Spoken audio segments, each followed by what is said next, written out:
The Kuta Sikh is Chelek Yotes Re'ei Aleph. Very unique Sikha, different than some of the Sikhs we've been learning till now. We're going to discuss the idea of klala, the idea of negative experiences that go on in the world, in Galus. And we're going to see it from the perspective of the Targum Onkelos, and the other Targumim, the other translations that exist on Torah into Aramaic.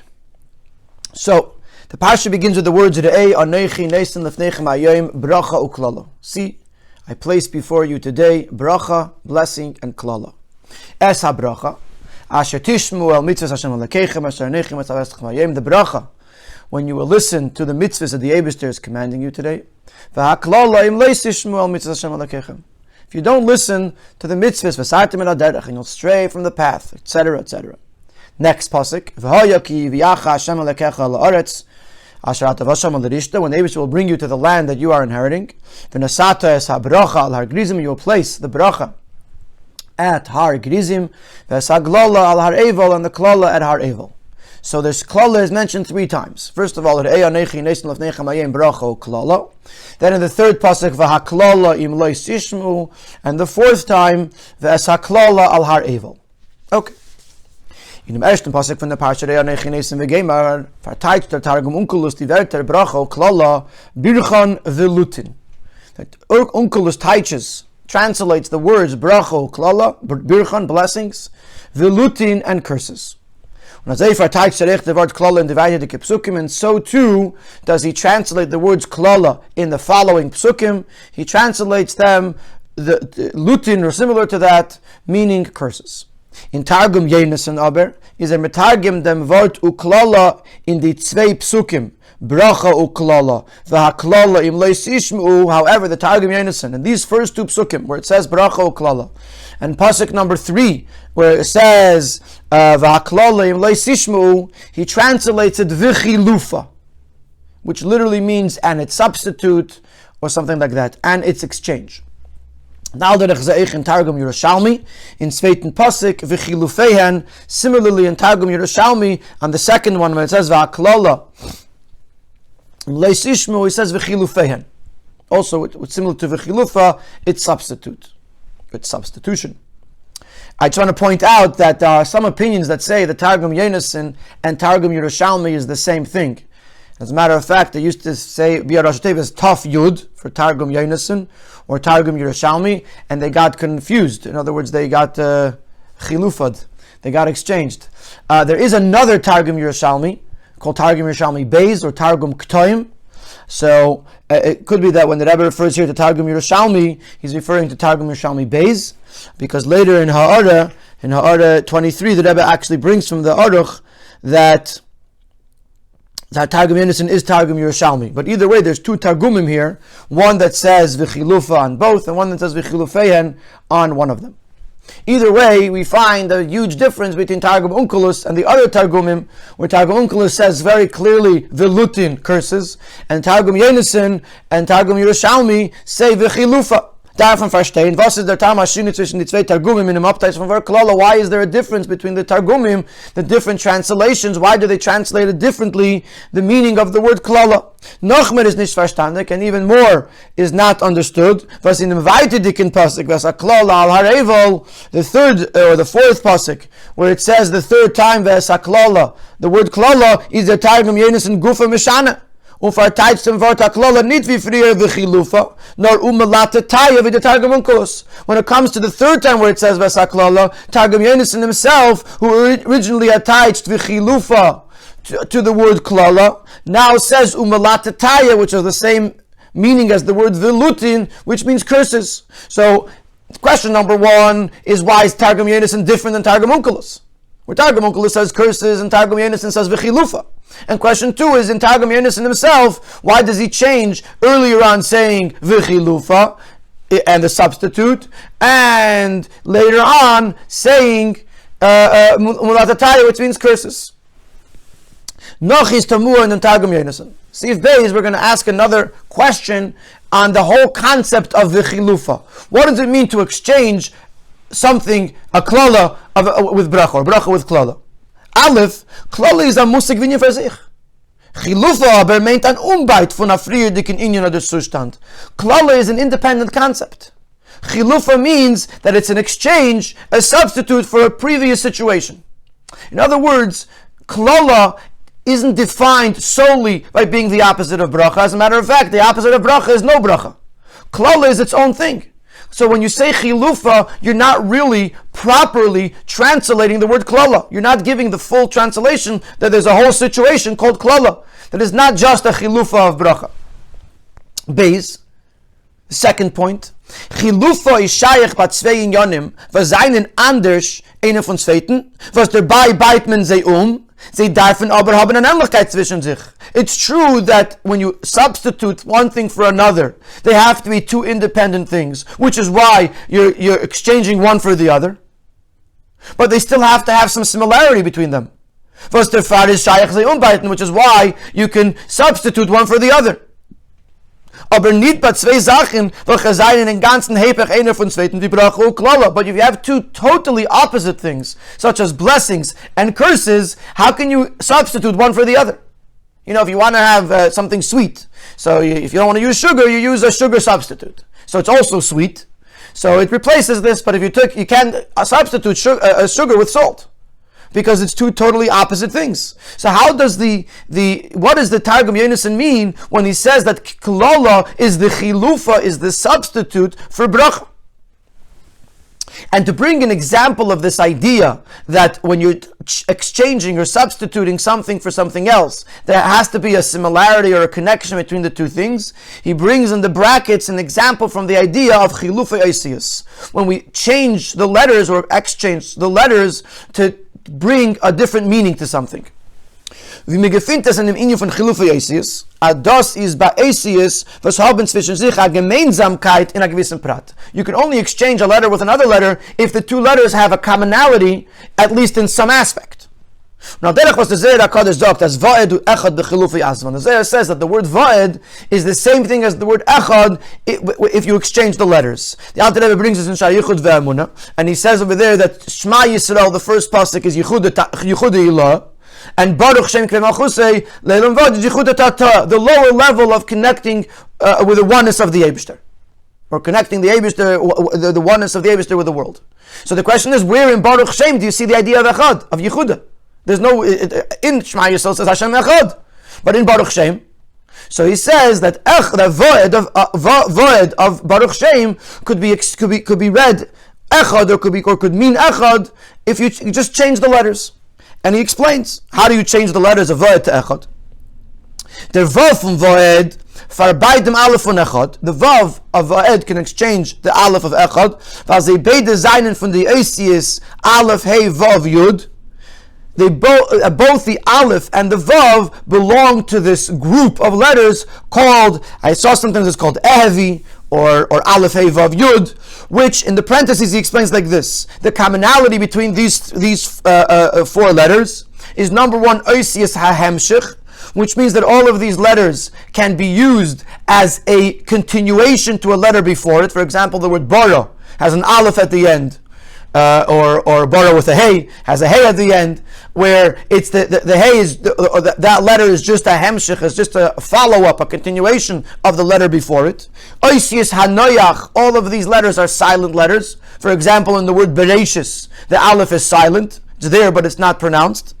Oisius haneshima, it means that in order to phonetically express any sound, any letter, you need to include these letters even if they're not in the word. For example, if you say b, so the b has an aleph at the end. If you say b, there's a yud at the end. If you say bay, there's a yud at the end. If you say bu, there's a vav at the end.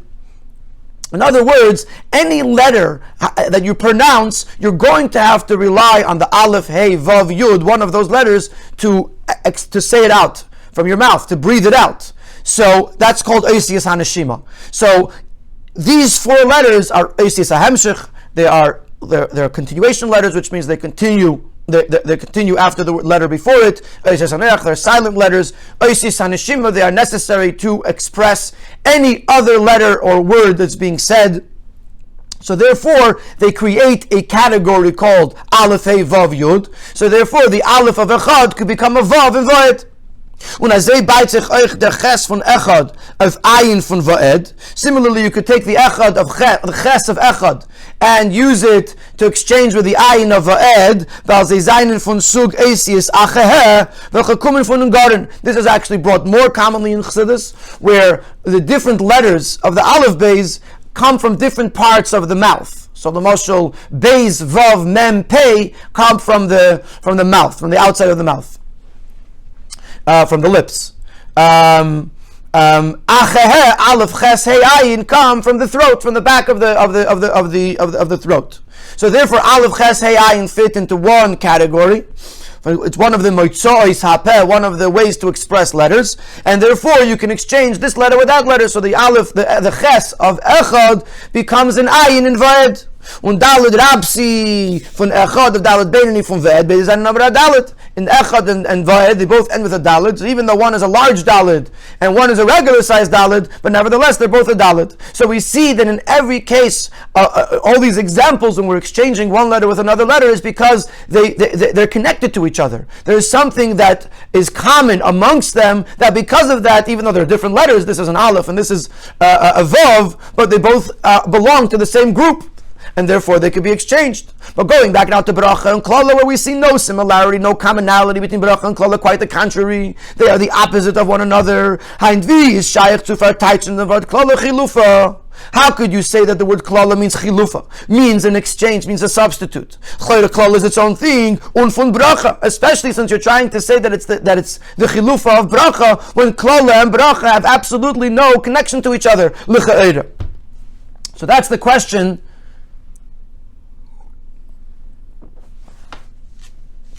that we have in the word V'chilufa. So in Seif Aleph we asked question number 1, why does Targum Yonasan have a different type than Targum Onkelos? Number 2, why does Targum Yonasan himself say different things? Earlier he says V'chilufa and later he says Umalatataya. In Seif Beis we asked, how do you even use the word V'chilufa on Klala when it doesn't accurately describe what Klala is, what the translation of the word is? And certainly how can you say that one thing, Klala is a substitute for Bracha, if they have no connection to each other? Their beer and them and Sif Gimel we're going to explain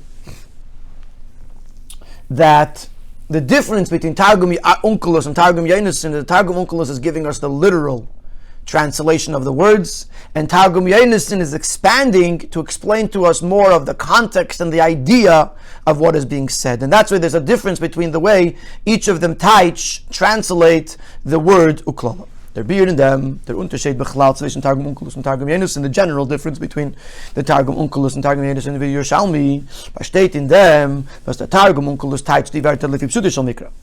The Targum Onkelos translates according to the simple understanding of the pasuk, the basic pshat. When it gets erter, even in some instances, Lefi Inyan, he gives more of a context, but always the most basic literal context. Aber der Targum Yonasan v'Yerushalmi is bekam v'kemes teich der nicht nur dem Pshat. There is Meisef Bier, bringt man Rashi Chazal, Dinim und Azei weiter.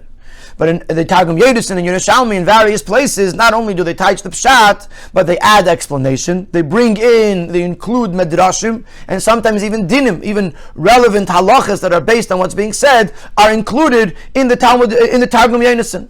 So there's much more of an expanded context in the Targum Yonasan than there is in the Targum Onkelos. Und darüber is Onkelos, was ist mefarish lefi Pasuk Ksuvim, mit Targum dem Wort Uklala veluten.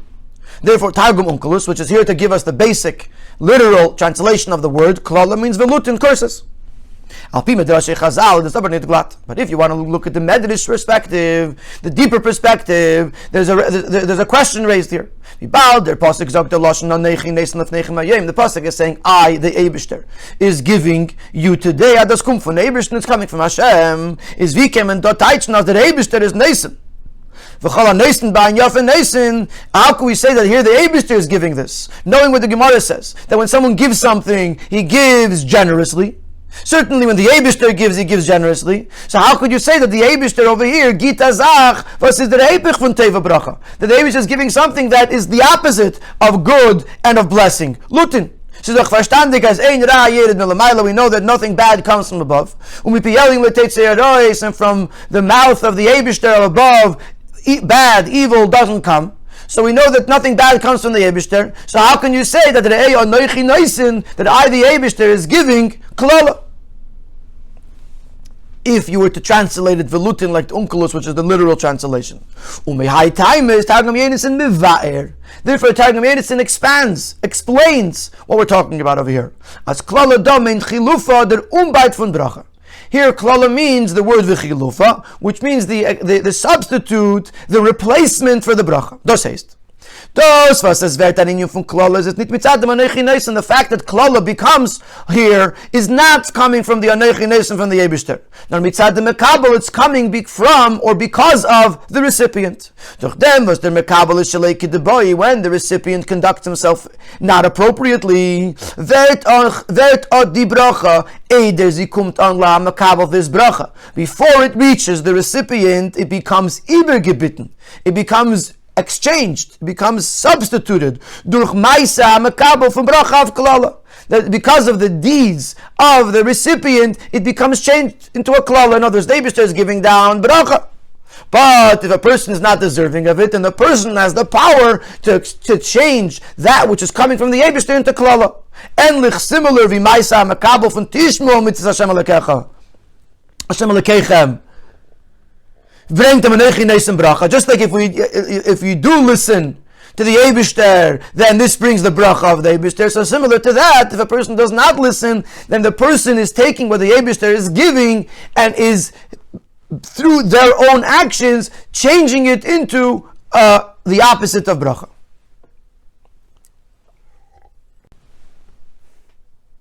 So because Targum Yenison has, so to speak, the liberty to expand, so rather than touch it literally and leave us with a question, how can you have klala come from the Eibishter? He says, it's not coming from the Eibishter. The person is changing something before it reaches him. And therefore, by the time it reaches the person, it becomes a klala. In dem weiter dicken pasuk aber, but later in the later pasuk, where he's talking about v'nasata es haklala, v'nasata gemer haklala ala revo, there it's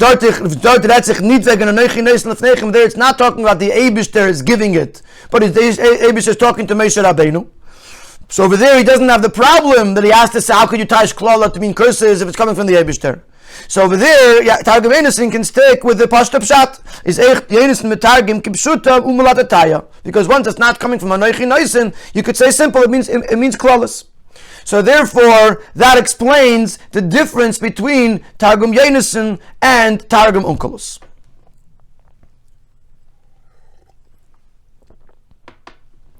The question is going to be that it still doesn't truly satisfy our problem.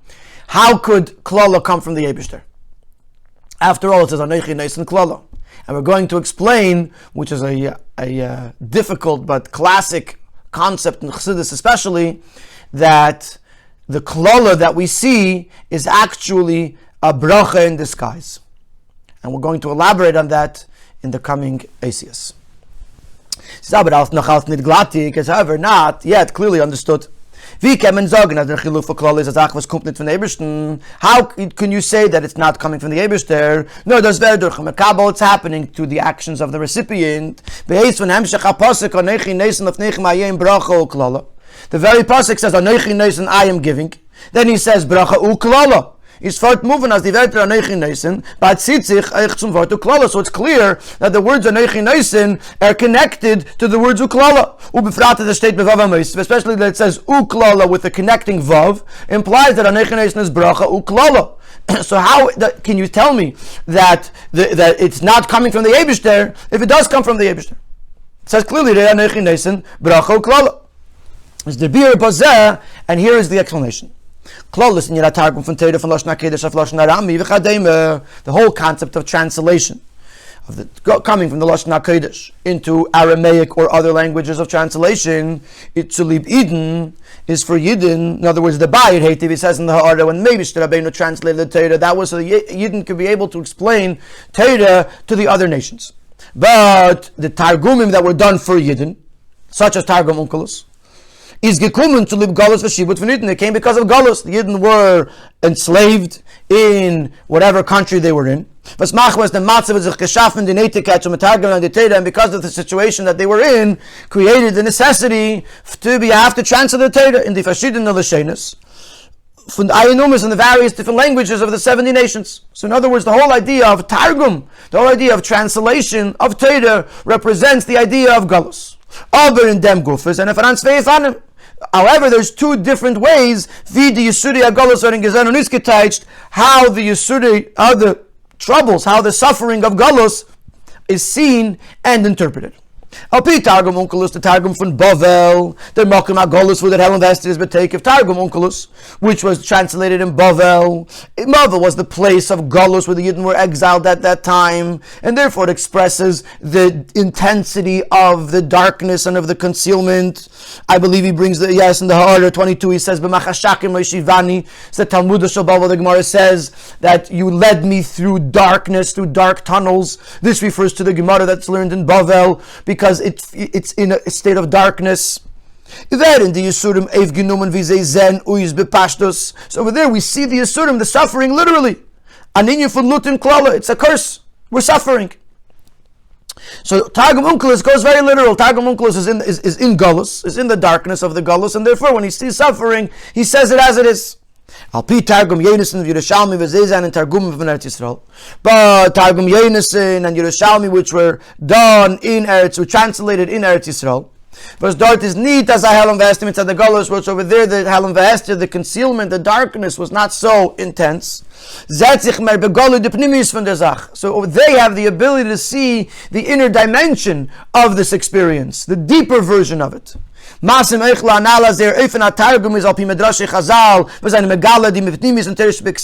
what we said, that the style of translation is that they reveal the secrets of Torah. So too, when they see an experience, they see it. They see the secret of it. They see the inner dimension of it, and not just the way it's seen externally. And therefore they teach that the suffering of Galus is actually chilufa. Just like we explained earlier in Siv Beis, that chilufa means it's two things that are from the same category, they're just a little bit different. Similarly, they're saying over here that when you see klala, when you see Yisuri HaGalus, what you're seeing is chilufa. You're seeing really something that's very closely connected to bracha. Because what's changing is how the bracha is drawn down. But the intent of it and the purpose of it and the deeper element of it, the truth of it, is teva bracha, is good, is blessing. So this is a very important nekuda, that Targum Yenison and Targum Yerushalmi, which are not as deep in Galus as Onkelos is, are able to see that there is a deeper level here, and therefore they say when you see Yisurim, it's actually related to bracha. It's actually a bracha is just being expressed differently. Like it says in Parshas Eikev that the Eibishter caused you pain, he caused you hunger. Because as a person would chastise or would punish his son, Hashem is punishing you. But there's a purpose for it. Like it says in the pasuk later, Vishamarta, mitzvahs Hashem alekecha, you should keep, you should observe the mitzvahs of Hashem. To walk in his path, in his ways, to fear Hashem. And then it says, Hashem alekecha miviyachal eretz teva, that the Eibishter that way could bring you to a good land.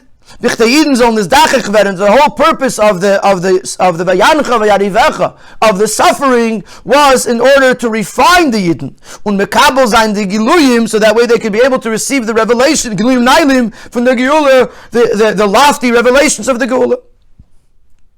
So you see over here that really the Vayancha Vayarivecha was a bracha. It was a bracha because, in the way it's saying it over here, because there's different ways of packaging it, and we'll see weiter. But over here, the way he's saying it is similar to Vayancha V'Yarivecha, that it was in order to bring a zichuch and prepare them for the higher giluyim of the geula. So therefore, it was a form of bracha.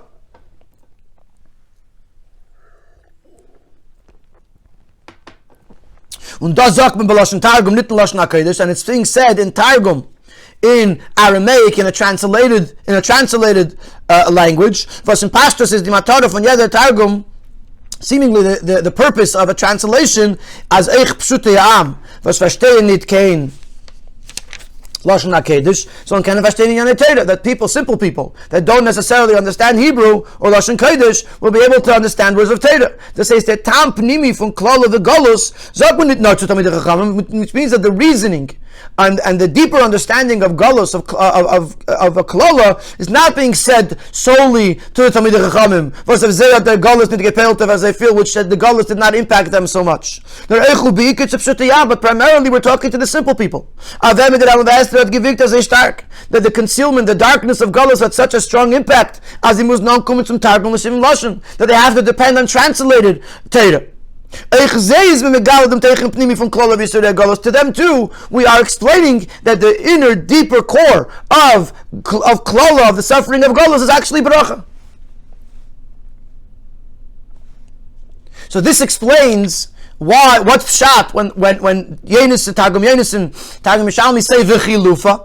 What they're saying is, they're not saying that it's actually Klala and they're just calling it Chilufa.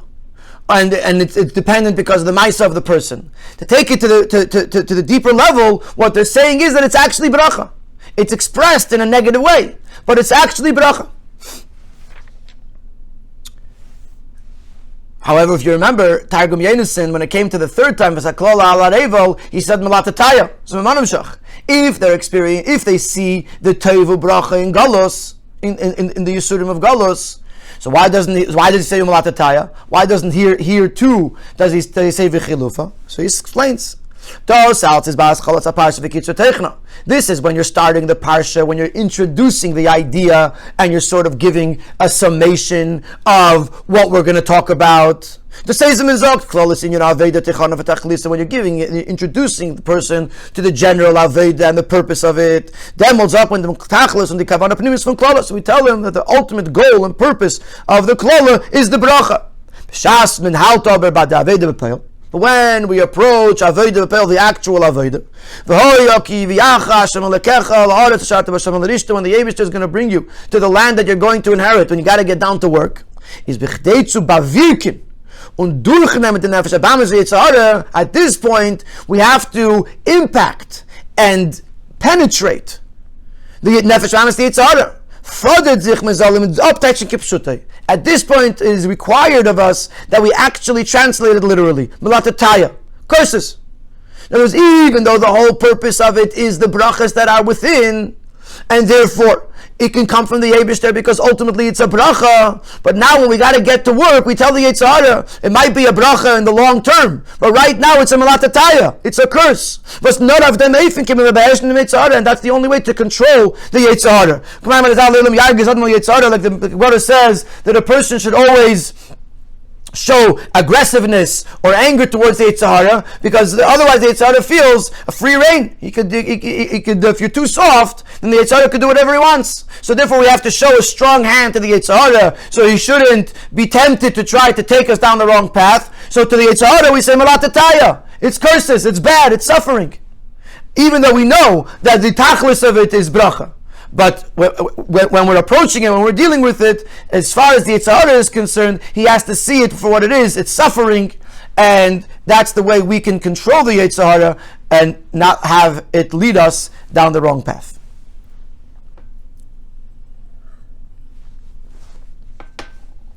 So now we have a very geschmack understanding of what's going on over here.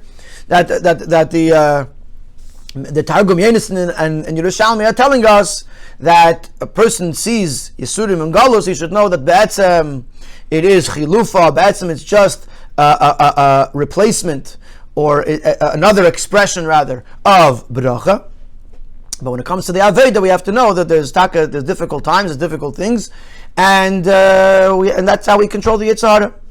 So now, one might think that this is how we survive Galus. We tell ourselves, there's a Bracha at the end. So he's going to say in Sif Hey that it's not just something to make life easier for us. It's actually, in reality, the greatest bracha could be expressed dafka in something that doesn't look like a bracha at all. That's what we're going to learn on in Sifei. The time was the Torah sagt, that the Klala was Anechin Nes Lefnechem is Anyin for Chiluf, and the fact that the Torah tells us through the Targum Yonasan that the Klala, which is being given by the Eibishter, is Chilufa, is another expression of bracha, is nit nor mit der Kavanah zu verleichten in the Aveda Veriten. It's not just for the purpose of making the Aveda of the Yid easier. Not just as to the Metzaminian, it's actually part of the very idea of bracha Klala. The Bir Bazeh, to explain this from the perspective of Chassidus, let us first preface the idea as the Pshute Shel Mikron as Ezerich Mefarish in Medrash Rabbah Dogate Anechi Neisen Af HaKadosh Baruch Hu. Pshute Shel Mikra, who is the Anechi, even though Moshe Rabbeinu is Chumash Dvarim, Moshe Rabbeinu is doing the speaking, but when it says Anechi Neisen Lefnechem, who is the Anechi? Is the Eibishter. And Medrash Rabbah says the same thing. And here comes an interesting question. We know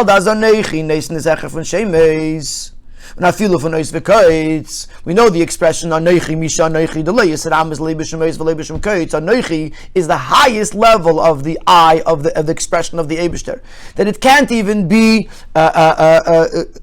hidden inside of a letter, inside of even the tip of the letters. Ukalash Nazair Achtos Pshuta, using the terminology of the Zayar, it is the simplest, most perfect oneness of Hashem. To, wie is shaykh zu sagen, as von Achtus Abshuta soll kommen echt der zweite Rei von Amschacha von Klala Chilufa. So how is it possible to say that from the most perfect, most oneness of Hashem, there should be another expression? In other words, at this point, the way we understand it is that Achdus Apshuta means that it's beyond division. It can't be divided into various different expressions or various different manifestations. So the question is, how can you go from Achdus Apshuta into the fact that there's two ways it can go? It can either go bracha or it can go chilufa. How is it possible? Is the inyan in them al derech hamavur b'makam acher?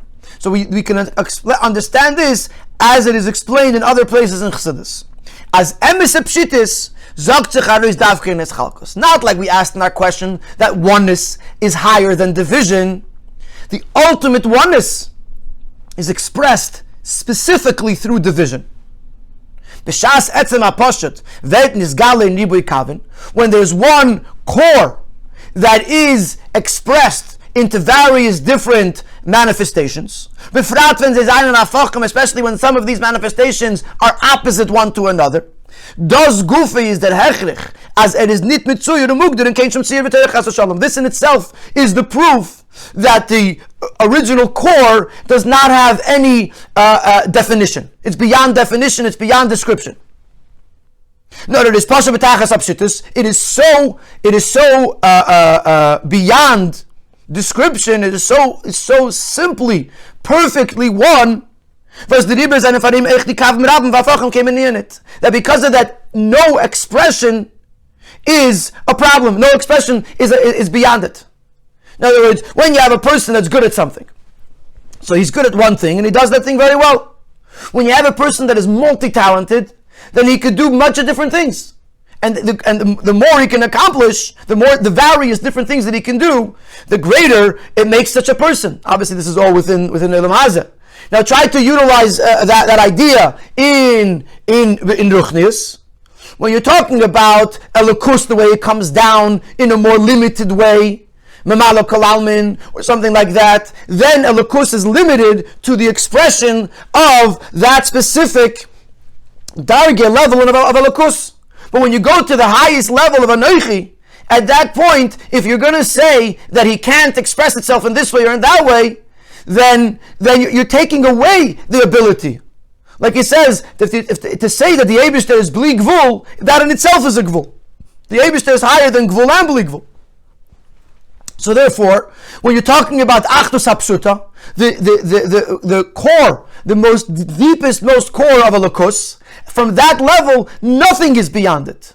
Even division is beyond it. Even opposites are beyond it. Anything can come from Achdus HaPshuta.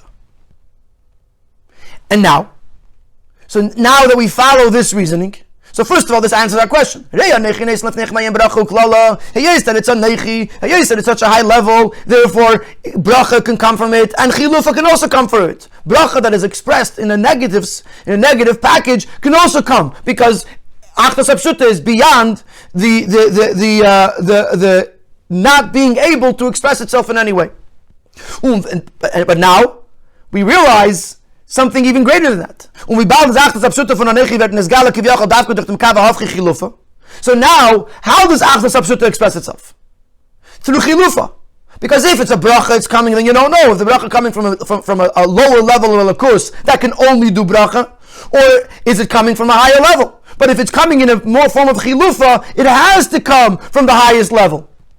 So now the highest level of achdas apshuta is best expressed through chilufa. Kumtois, as amshachas alakus lemata durch dem kav, is kiviyochel hecher, und tiefer wie die amshacha in a nefen von bracha v'tev begoli.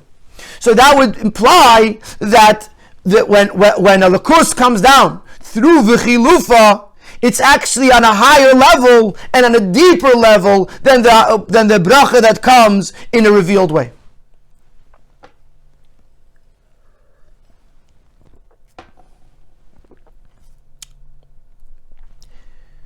So this idea that we were saying that the klola is actually just a chilufa of bracha is not just a feel-good idea that we're saying, don't worry, there's bracha coming, but it's part of its definition. Because we're talking about the neichi, because we're talking about the eibishter achdas apshuta that is beyond division or non-division, beyond the ability to say that this cannot come from this level. So therefore, when we see chilufa, where is it coming from? It's coming from achdas apshuta. It's coming from anoichi. So the chilufa is actually on a higher level than the chesed hagoli, revealed goodness. But das is masi midem was the Alter Rebbe is mevayer, and this is consistent. The Alter Rebbe explains b'sign nacher, a little bit in a different style, but the same idea. As pnimius in yanei sudim is p'chinas teif and alma diskasia, that the deeper idea of Yisudim is actually the good that is coming from alma diskasia, from the hidden worlds, from Yudke from Shemavaya, was his hecher from Teva Golui. The Yudke Vavke is the revealed good, which is the lower level. And Yud-K is the hidden good, which is the higher level, which is expressed in suffering, but really it's the higher level of Hashem's goodness. The Teva Golui, the Avama Diskasia is hidden kindness. They're so lofty, they're so great, that they cannot be expressed in revealed ways. So high that we, the dwellers of this physical world, are not able to grasp this intense chesed. And therefore to us it seems like something else. But really what it is chasadim ha-mechusim that comes from Alma Disgalia, that comes from the Yud-K, from the higher level of Shem Havaya. And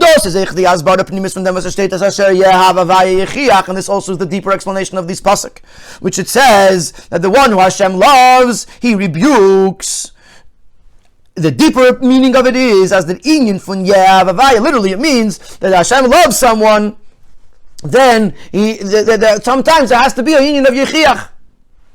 Here he says, the deeper touch is more than that. Not just that the Eibishter is Mechiach, someone he loves, but that the union von Yehav Avaya, the Greise Ava und Kiruv Meyuchot von Eibishten, wird nimshach in Nefen von Yechiach. That how does the Eibishter express his Ava? And his great love and his kiruv miyuchad, his unique closeness of the Eibishter to this person is in Yechiach, in Chesed Nistarim, in hidden kindness. From Chesed Begol, it's Chesed, because revealed kindness is the lower level of Chesed, and concealed kindness is the higher level of Chesed. And therefore, how does the Eibishter express his greater love? Is through Chesed Nistarim, because it's the higher level of Chesed, even though we don't get that.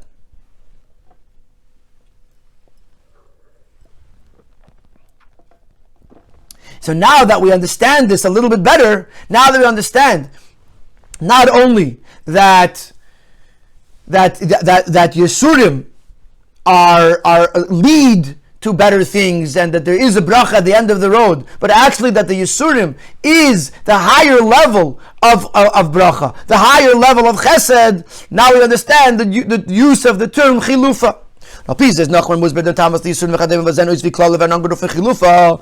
understand why we're using the term chilufa, because in truth they are actually brachas.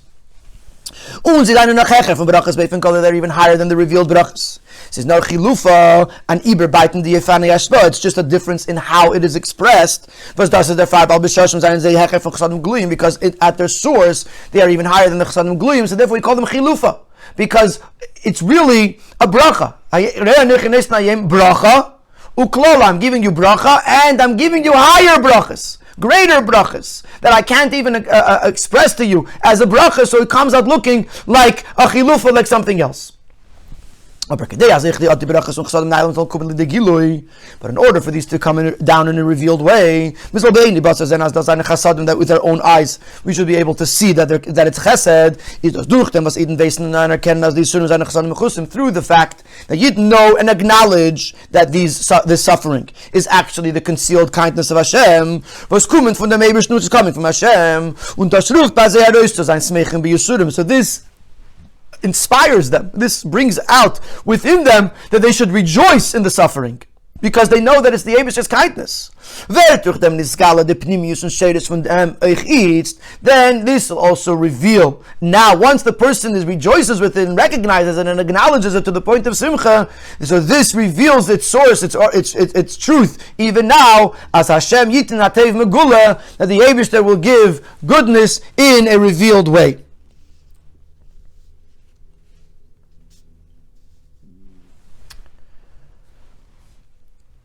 So, the Sikha here is touching upon a very, if I might say, sensitive topic about Yisurim and suffering, and that when we suffer in Galus, it's actually it's actually the kindness of Hashem. It's actually similar to what we had the Yechichan Moshe She'e'avan. We had the Sikha in Parshas Dvarim that because of Moshe's Ahava, because he didn't do the Baitusim said, give us Chesed HaGali, take us straight into Eretz Yisrael.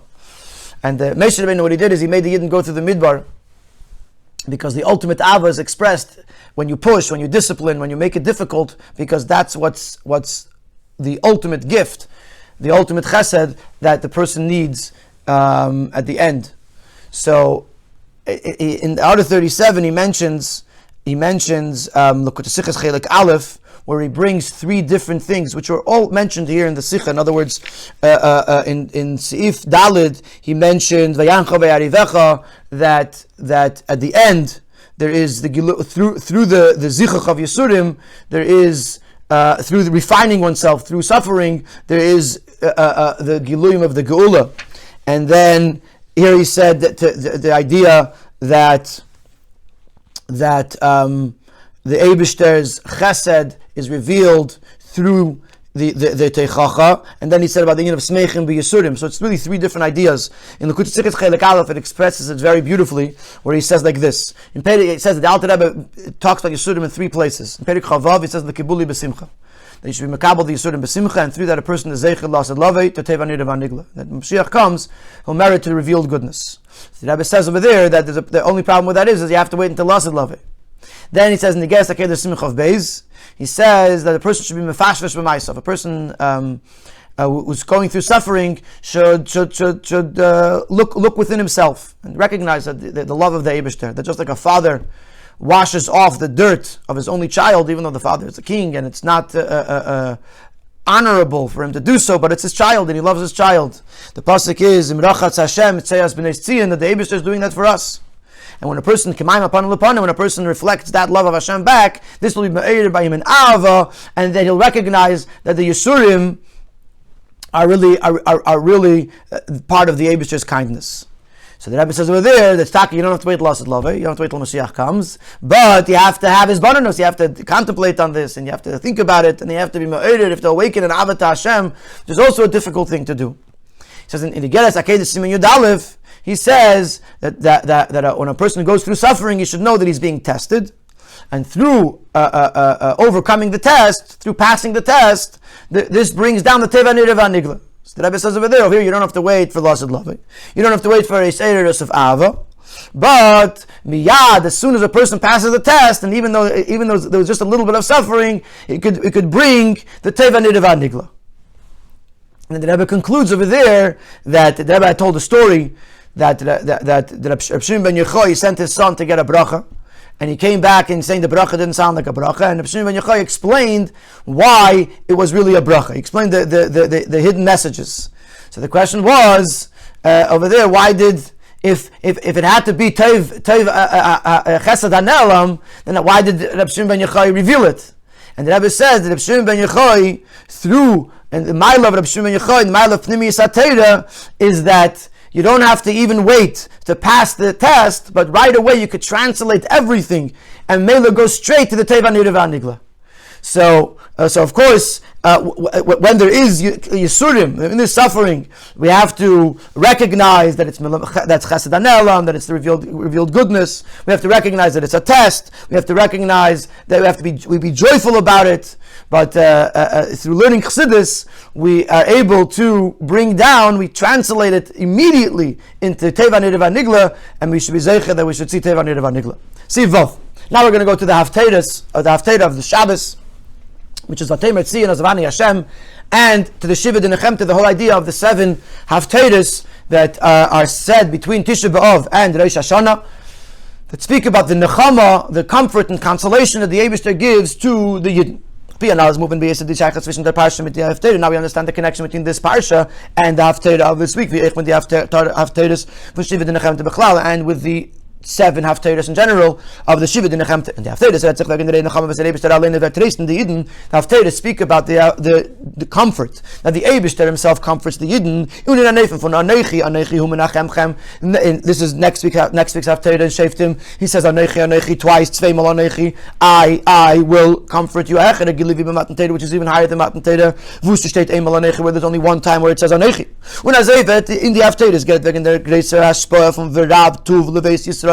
Also in the Haftarah of Nitzavim, it speaks about the abundant goodness for the Yid. Nit not Tev Stam, not just goodness, but Rav Tuv. Was man gefindt das nit beshar Haftarahs, which in other outside of these 7 weeks we don't really find these lofty levels. So we see that there's a major giluya, major revelations, and a lot of goodness.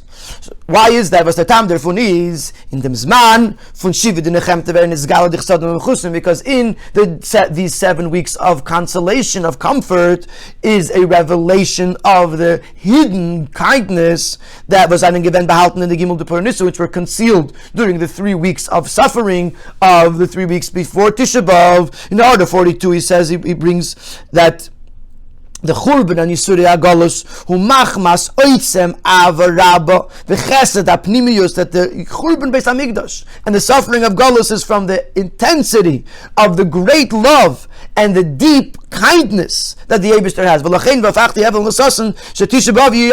why Tisha B'Av will be a Yom Tov, because Tisha B'Av is going to be the transformation, or we're going to see that what was going on all along was the Ava Rabba, the Oitzem, Ava Rabba, the intense, the strong, deep love of the Eibishter.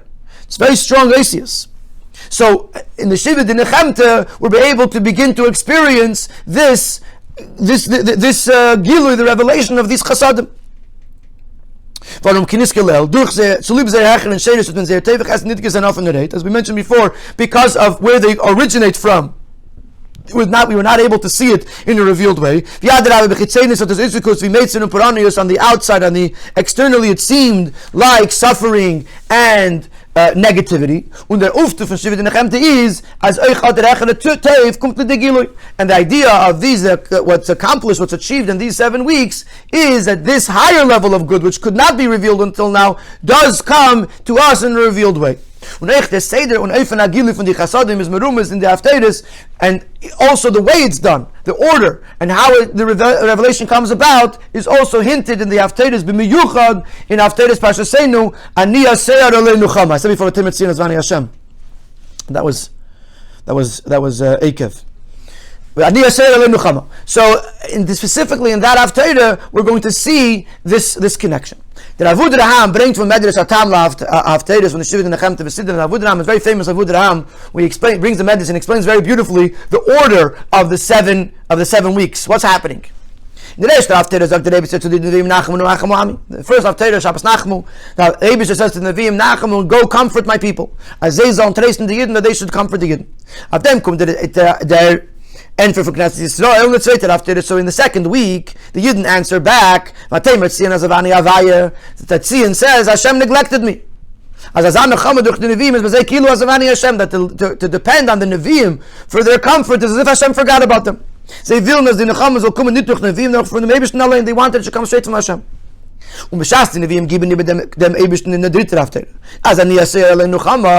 So in this week's Haftarah, the third Haftarah, where the Nevi'im convey to Hashem that the Yidden, the Aniyah, the poor person, but in the feminine, is not comforted. Zogt af dem der Eibishter in der vierter Haftarah Anechi menachemchem. Now in the fourth Haftarah, the Eibishter answers back, I Hashem Himself, as it will comfort them, as a nemt on their tvia. He accepts their argument, and allein treste, and He alone, He Himself is going to comfort the Yidden. And then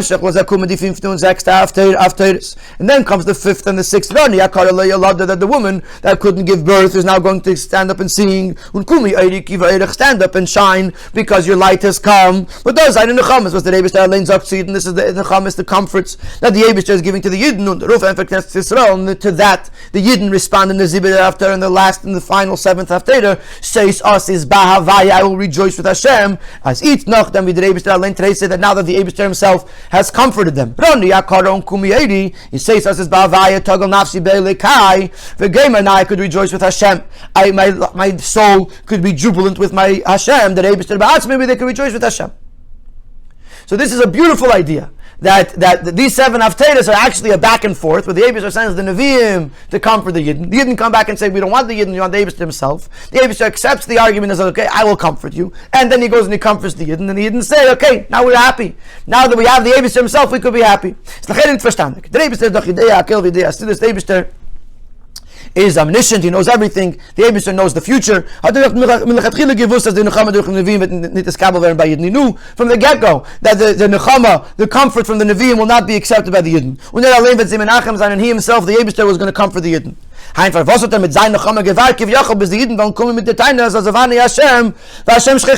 So why did He wait until the Yidden come back with this argument that the Hashem forgot about us? Hashem neglected us. Now let's move on. But now that we understand that we're dealing with a whole other picture. We're dealing with Yisurim, suffering, that is truly a bracha from Hashem, but it's such a great bracha that it expresses itself in a negative package. So, if we come from that perspective, we understand better what happens over here. Since we're in a time that is coming right after the great descent of Tisha B'Av, it's possible that the Yidden would suffice with the Nechama of the Nevi'im. At least we don't have Tisha B'Av. At least we have something. Especially since it's Nachmu, it's a double comfort. So it'll make them feel better. But that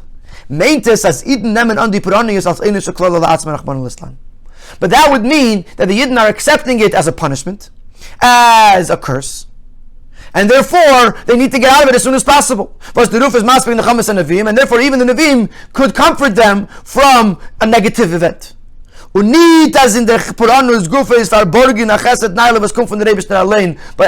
you wouldn't see this idea that within this suffering is hidden the very lofty kindness of Hashem. But since even after the Nevi'im come to do the Nachmu Ami, the Yidden are still arguing, saying that we want, that this means Hashem forgot about us. As not only it is not enough, we want more. This means we feel neglected by Hashem.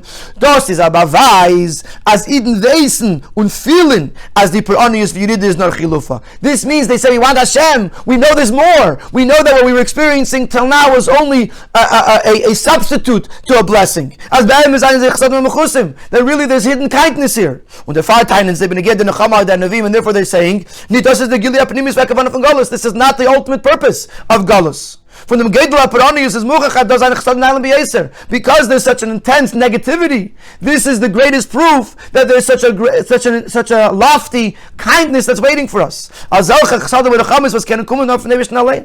This level of kindness, this level of comfort that only the Eibishter could give. And this knowledge, this acknowledgement, this itself brings the revelation. The Eibishter is masking with the Taina. The Eibishter accepts the Taina, he agrees with it. As the Nechama durch the Nevi'im is not maspik, that the Nechama from the Nevi'im is not enough. And Nia Seir Alei Nechama, which is the Haftarah of this week. Und Baruch Hu allein sagt, Anechi Hu menachemchem, and the Eibishter himself says in the next week that I, the Eibishter himself, is the one who comforts the Yidden. Bis wie es wird sein, b'shleimus in der Gula mitzvah shleima. Was dann wird man sehen, begolli ubeni basar, die chsadim, von the Eibishter, b'teva nidva nigla, until it'll be in the most complete form, with the Gula mitzvah shleima, which then we will see in a revealed way, with our eyes of flesh, the kindness of the Eibishter in a revealed and visible way, may it be speedily in our days.